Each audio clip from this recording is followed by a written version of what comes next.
Wednesday afternoon. Here we are. More and more, I say this every time, entering into the season of the fall.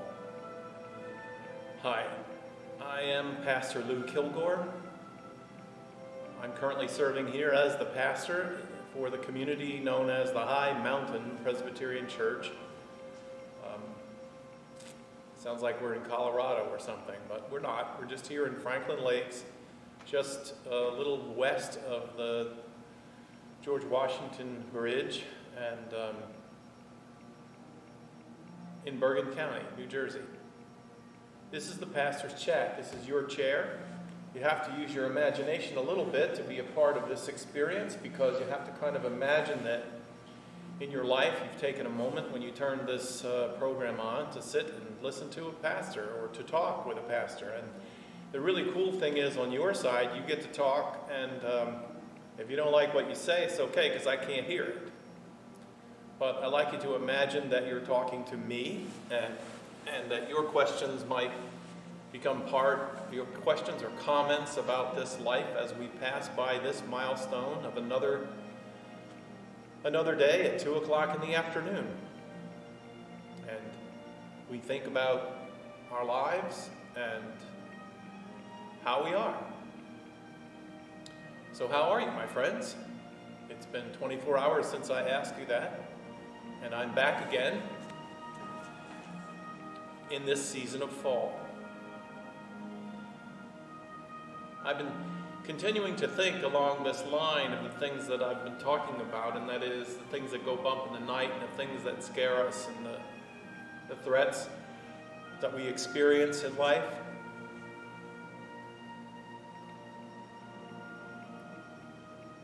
I had a conversation this morning with a person who told me, and who said, I'm not afraid to die. I'm not afraid of being dead. I'm not afraid of the end, but I'm afraid of how I'm going to get there. I do have some fears about what the journey to being dead might be like. And this is not an older person, but thinking a lot about our mortality, thinking a lot about our humanity in the season of at least a context of being aware that while there are always a number of ailments, diseases, breakdowns of our bodies that might threaten to undo us, as the writer of the hymn says, that right now, it's sort of in our face. You hear it every day. Whether you accept the way statistics are being compiled or not, you still hear about it. We still hear about our common global human mortality rate, and that there's something going bump in the night, raising the risks for us. So, it's a perfect All Hallows Eve and the days that lead up to it. Because on All Hallows Eve, we are, as I've been sharing, supposed to think about the fact that the force of justice and the force of love and the force of mercy, I think mercy more than anything else, mercy and kindness and humility, that would overwhelm us in life, that would sweep over us and pick us up and buoy us through life. It would, except for the obstacles there are to that.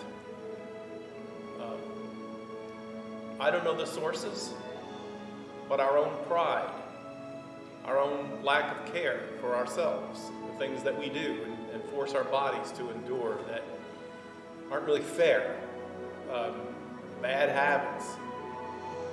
And then those are the things that come from within inside of us. But then there are the dreams and machinations of things beyond us, people that would like to control us, that gain a great amount of,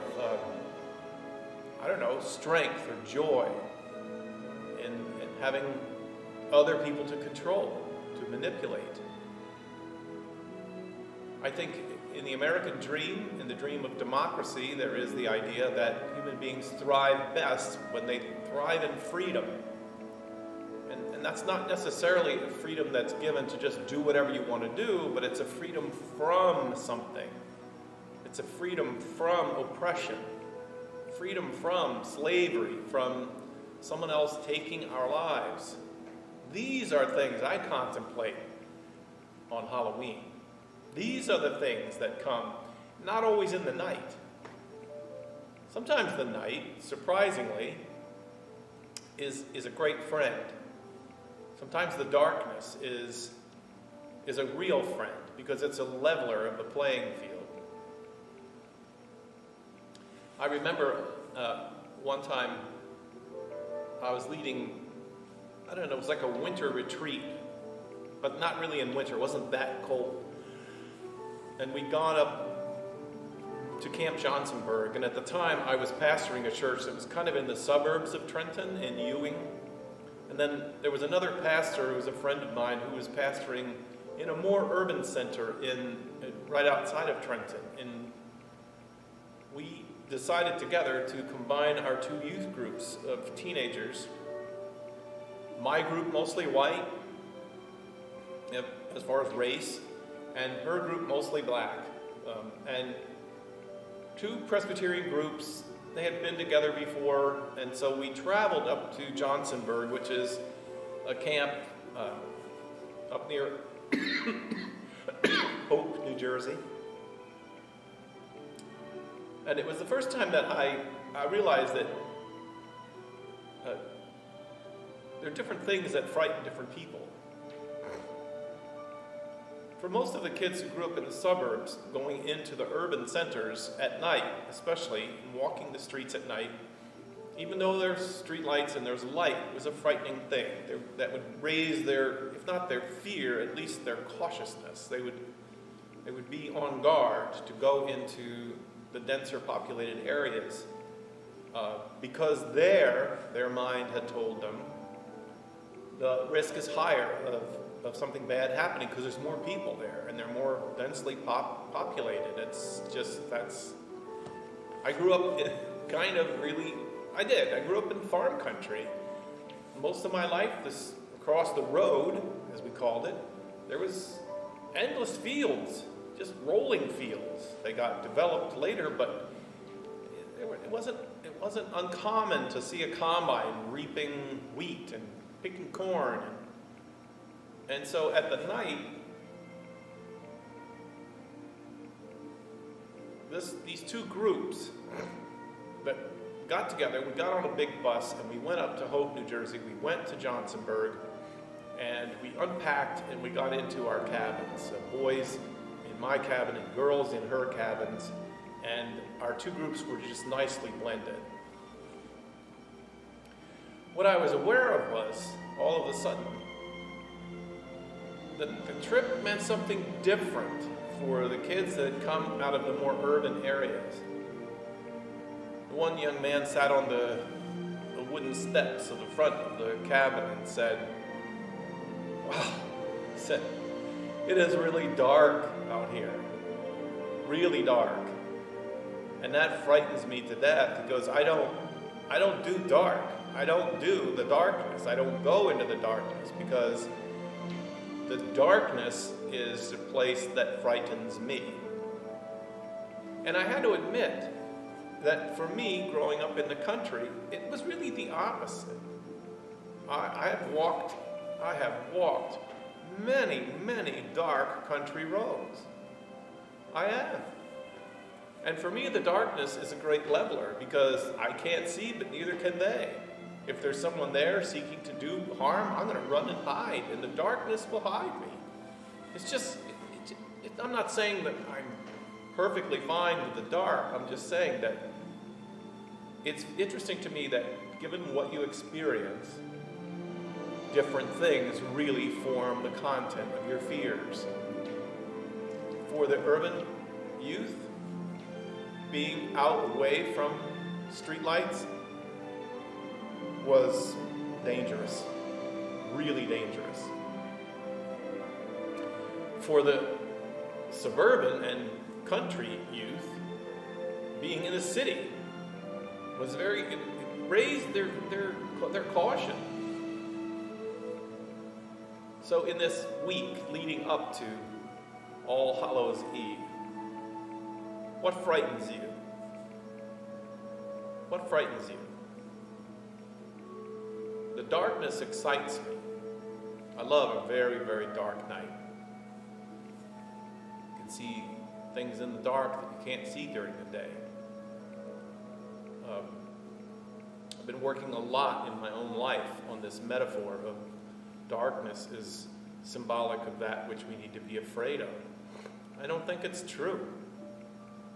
I think that we should rework that a little bit in our own thinking. Darkness is also a place of rest. And if you're careful, there's a preacher, I know her first name, I'm trying to think of her last name, Barbara, who preaches, and she wrote a book called Learning to Walk in the Darkness, as a metaphor for what it means to have faith, to learn to walk in the darkness, instead of waiting for a day when you can see clear what's coming next. Just learning to navigate in the darkness as a metaphor of what it means to have faith. So, on All Hallows Eve, this is another installment of the folk traditions around this.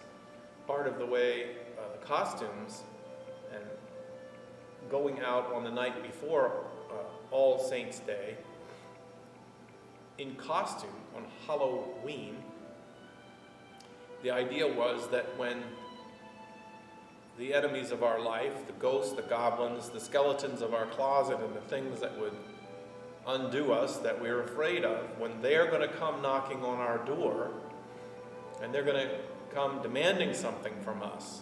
That was the thing. They're demanding something from us, and if we didn't give it, and we're going to be sorry. Trick or treat.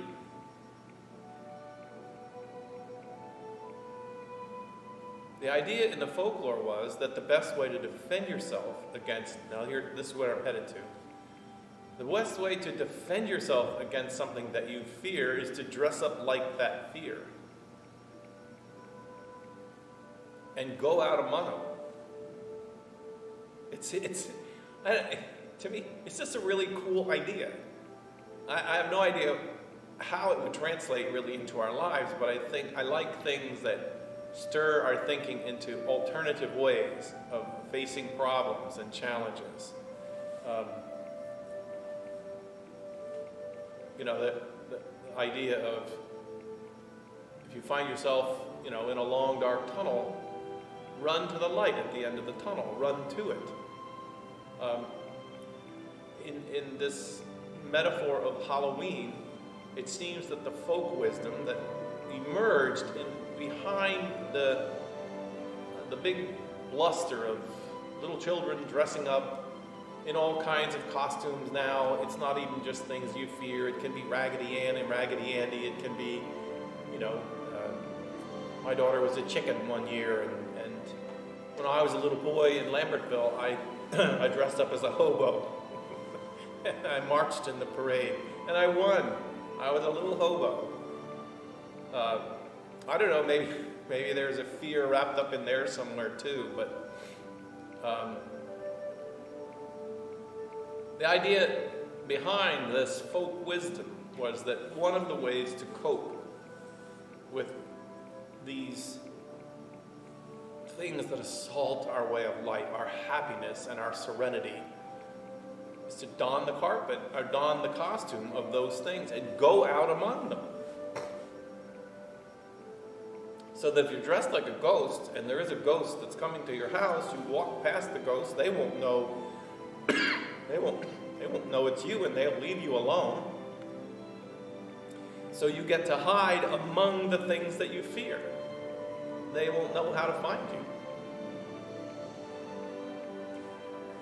All right, I know it's not like advanced calculus or anything, but isn't it pretty cool?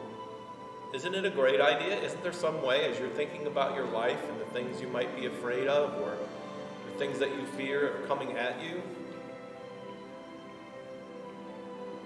he's working of images that are surprising, taking on the characteristics of that which you fear, or that which threatens your life, or that which threatens your peace and your serenity, putting on that thing and wearing it and walking out among all of them in a kind of, I don't know, genius trickery.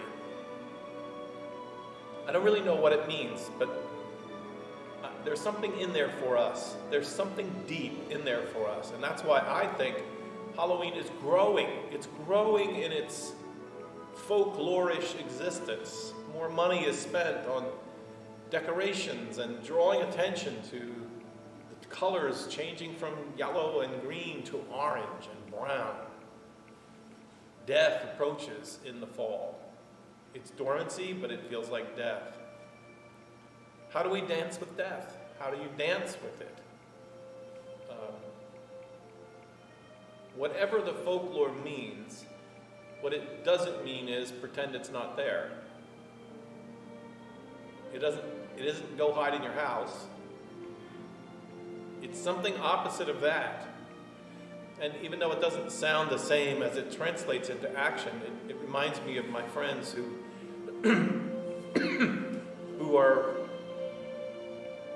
who told they get these diagnoses that they have cancer, and the cancer is going to threaten to destroy them, to undo their life, and they learn to develop a dialogue with the cancer, and they say, this isn't going to be my last dance. You are not going to take this from me.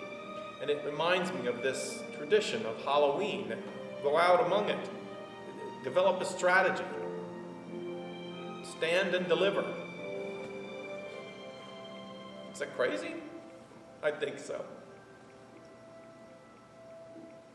No matter where you are, no matter how you're answering the question of how you are today, it's really good to think about your own strategy for coping with that which you fear, naming it. One of the things that in Jesus' sometimes narrative and story-like way of teaching us, there's a principle hidden in there that when Jesus approaches these people that have all these maladies, as they called them, demon possessions, and mostly it was a big catch-all phrase for things they didn't understand, epilepsy and all kinds of the brokenness that takes place in the body. Jesus named them. He named them. He didn't ignore them. He didn't avoid them. He called them forth and he named them. I hear similarity to this folklorish approach to Halloween. Come on out of hiding. Get out among them. They'll never know where you are when you're hiding among them. And then, we'll talk some more about this tomorrow, and this powerful, powerful discipline of our lives, of drawing on the power of the saints in light, of really drawing on their power, growing strong in faith because of the faith of those that have gone on ahead of us,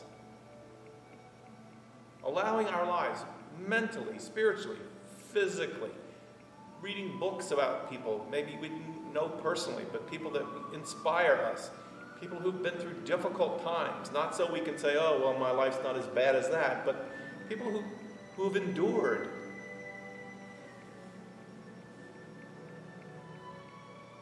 So that we can unleash the power that is within us. The power that is within us.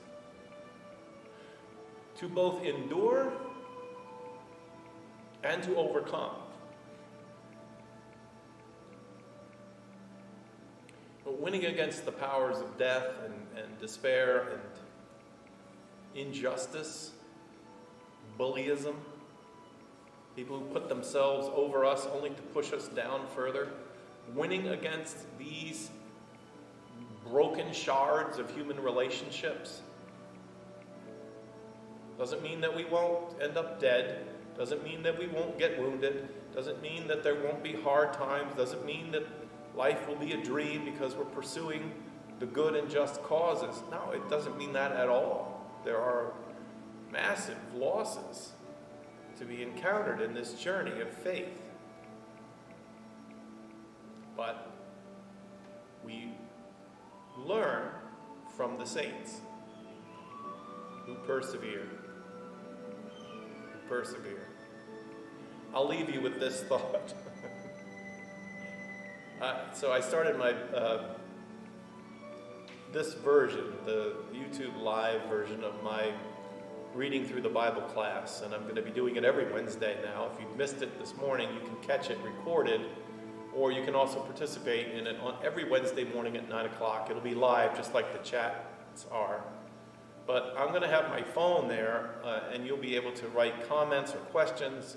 You can tell me that you're there. You can say hello in the bottom. Hi, Pastor Lou. But in this morning's class, I came across,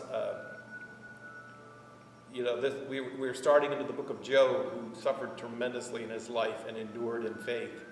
And after the first wave of disaster that hit him in his life, I mean, it was terrible. His house, he was having a family reunion, and his house fell down on all of his children and grandchildren and killed them all. All of his cattle of his fields and all of his servants and all the things with it, they all died. Like in one day, 5 messengers came to his house to tell him disaster had struck. And it doesn't say whether he fell on his face and wept or anything else, but the sum of his day was this. He said, you know, it's a bad day. It's a really bad day. But I think about this. I came into this world naked, with nothing. Nothing. And when I die, I will leave the world the same way. And there, this phrase, which I didn't know came from Job, is, the Lord giveth, and the Lord taketh away. And here it is. Blessed be the name of the Lord.